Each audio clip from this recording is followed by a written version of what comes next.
ပါရှင်ဒီချက်စဉ်ပေးကကြိုဆိုပါတယ်ရှင်ဒီချက်တို့ဒီနေ့ verb form မေးခွန်းလေးအတူတူလေ့လာကြည့်ရအောင် verb form ကိုလုပ်ပြီးဆိုရင်အနည်းဆုံးဒီချက်တို့က grammar အခြေခံရှိရမယ် grammar ပေါ့နည်းနည်းအဆင့်1လောက်တော့ level 1လောက်တော့ရှိရမယ်အထက်ကသိရမှာ a power speed တွေပြီးတော့active voice passive voice နဲ့ test အနေငယ်သိရမယ်အဲ့ဒါသိပြီဆိုဒီချက်ကိုလုံလောက်ပြီးနောက်ထပ်အရေးကြီးတာ verb form လို့ပြောလိုက်တာနဲ့ irregular verb ကိုချက်ကတော့မယ် irregular verb ဆိုတာဒီချက်လေးခဏခဏပြတဲ့အဝိုင်းလေးတော့ဒီချက်ဒီပုံမှာချက်ပြထားအဲ့ဒီအဝိုင်းလေးကိုပြောရပါအခုအဲ့ဒီအဝိုင်းလေးကခုလက်ရှိကုန်နေပါတယ်ဒီ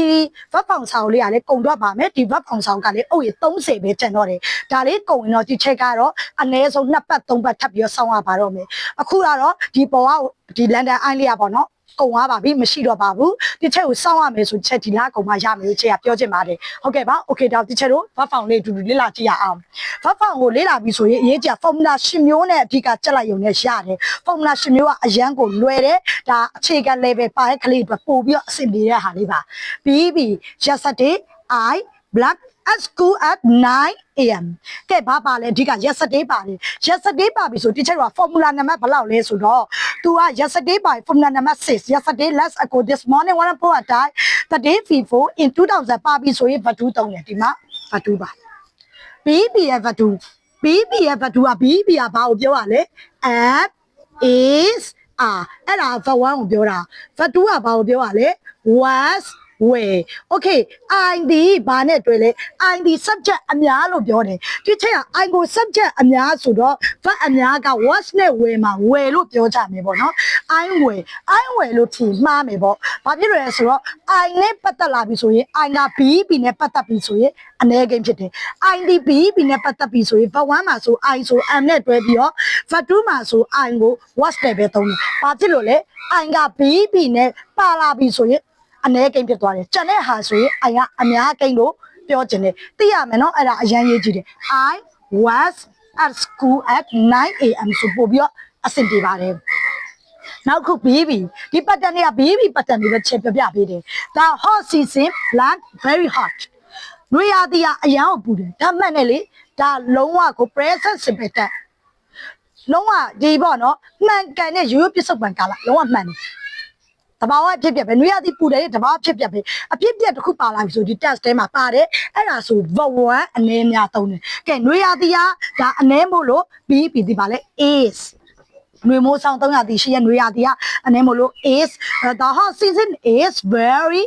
hot subject နဲ့ verb နေတယ် is တွေသုံးလိုက်တယ်ဒါ verb 1သုံးတယ်နော် present simple tense လို့ပြောထားတယ်ကဲပြီး I black right now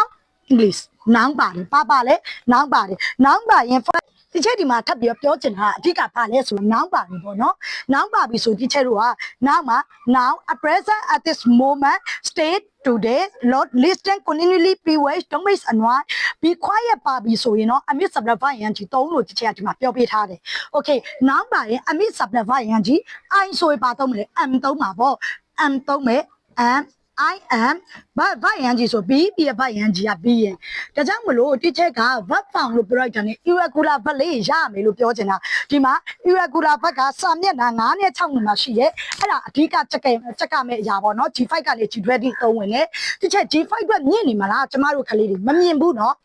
ဒီချက်ပြောတယ် level အဆင့်ရှိရဒီထဲမှာစာကြောင်းတွေ1000ကျော်ပါတယ် grade 5ဆိုဒီထဲမှာဆိုတော့ verb form ဆို900ကျော်ပါတယ်900ကျော်မှာစာကြောင်းတွေ200ပဲလို့ grade 5က